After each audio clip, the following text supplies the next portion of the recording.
আমার ভিডিওগুলো কি দিয়ে করি এবং কে করে দেয়, কোন অ্যাপস দিয়ে ভিডিও এডিট করি, কিভাবে থাম্বনেইল অ্যাড করি, আপুদের এই সব প্রশ্নের উত্তর আজকের ভিডিওতে বলবো, তাই একটা লাইক দিয়ে সম্পূর্ণ ভিডিওটি দেখতে থাকুন। আসসালামু আলাইকুম, সবাইকে ওয়েলকাম করছি রৌদ্রোজ্জ্বল একটা দিনের ব্লগ দেখার জন্য। আশা করি আল্লাহর রহমতে আপনারা সবাই ভালো আছেন। আলহামদুলিল্লাহ আমরাও ভালো আছি। এই ভিডিওটা ছিল 16 তারিখের, মানে ঈদে মিলাদুন্নবীর যে ছুটি ছিল সেই দিনকের ভিডিও। তো সেদিন বাসায় কোনো কাঁচা বাজার ছিল না, তার সাথে কিছু শুকনো বাজারও শেষ হয়ে গিয়েছিল। সেগুলোই অলিদের বাবা নিয়ে এসেছে, আর সেগুলো এখন গুছিয়ে রাখবো, আর গুছিয়ে রেখে ঝটপট রান্নাবান্নাগুলো করব।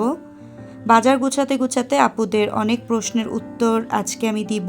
বেশ কিছুদিন ধরেই আমার ইনবক্সে এবং কমেন্টে কিছু প্রশ্ন আসছিল, তো সব আপুদেরকে প্রশ্নের উত্তরগুলো আমি দিতে পারিনি, আর প্রত্যেকে আলাদা আলাদা উত্তর না দিয়ে ভাবলাম একটা ভিডিও তৈরি করে ফেলি। এতে হয়তো যারা প্রশ্ন করেছে তারাও জানতে পারলো, আর যারা এই বিষয়টি জানতে চাইবে বা জানে না তারাও জানতে পারবে। তো সেই জন্যই ভিডিওটা মেক করলাম। তো বাজার গুছাতে গুছাতে সেই উত্তরগুলো দিচ্ছি। আপুদের প্রথম প্রশ্ন ছিল আমি কি দিয়ে ভিডিও করি, কোন ফোন দিয়ে ভিডিও করি। আমি মূলত OnePlus-এর Nord N10 ফোনটা দিয়ে ভিডিও করি। এটার ভিডিও কোয়ালিটি খুব ভালো আসে। আর এরপরে প্রশ্ন ছিল যে আমার ভিডিওগুলো কে করে দেয়। আমার ভিডিওগুলো আপু কেউ করে দেয় না, আমার ভিডিওগুলো আমি নিজেই করি। বাসায় একটা ট্রাইপড আছে, তো ট্রাইপডগুলো অন্য কোনো ভিডিওতে আমি আপনাদের দেখিয়ে দিব। আমার 2টা ট্রাইপড আছে, সেই 2টা ট্রাইপড দিয়ে আমি ভিডিও করি। আর এছাড়া যখন বাইরে কোথাও ঘুরতে যাই তখন আপনাদের ভাই আমার ভিডিও করে দেয়। এরপর আপনারা জানতে চেয়েছেন আমি কোন অ্যাপস দিয়ে আমার ভিডিও এডিট করি। আমি মূলত ইনশর্ট বা কাইনমাস্টার যে কোনো একটা দিয়েই ভিডিও এডিট করি। যখন যেটাতে এডিট করতে সুবিধা হয় আমি সেটা দিয়েই করি। তবে রিসেন্টলি ইনশর্ট দিয়ে ভিডিও এডিট করাটা আমার কাছে একটু সোজা মনে হয় এবং সবার কাছে এটা একটু সহজ, যার কারণে আমি এটা দিয়েই এডিট করে থাকি। আর অনেকে জানতে চেয়েছেন কিভাবে থাম্বনেইল অ্যাড করি। থাম্বনেইল মূলত আমি গুগল ক্রোম থেকে আমার ভিডিওগুলো সবসময় আপলোড করে থাকি, আর সেখানেই কিন্তু থাম্বনেইল অ্যাড করার অপশন থাকে। আপনারা যারা গুগল ক্রোম থেকে ভিডিও আপলোড করেন তারা কিন্তু খুব সহজেই ওখান থেকে ভিডিওর থাম্বনেইল অ্যাড করে নিতে পারবেন।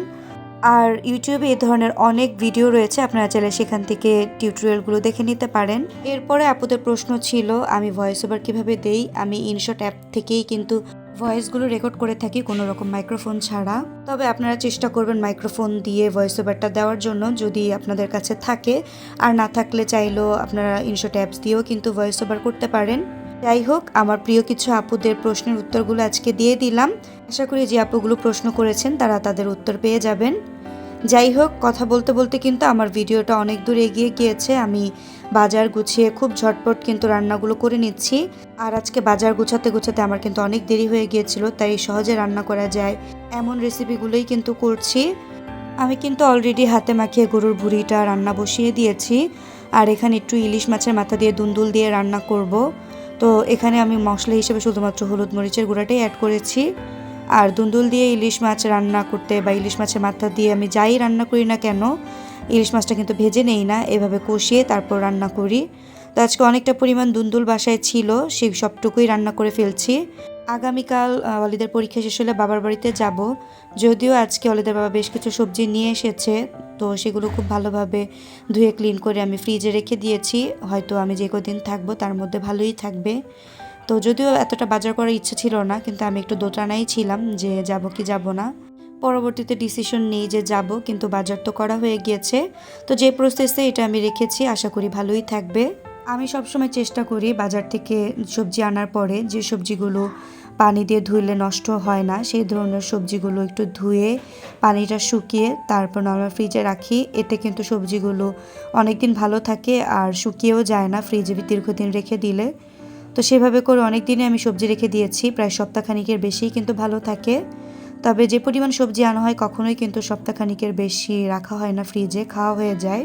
যাই হোক, কথা বলতে বলতে আমার রান্নাবান্না কিন্তু শেষের দিকে। এদিকে দুন্দুল তরকারিও রান্না শেষ, আর এখন গরুর ভুঁড়ি রান্নাটাও শেষ। একটু ভাজা জিরা গুঁড়ো দিয়ে মিনিট খানেক নেড়েচেড়ে নামিয়ে নিব।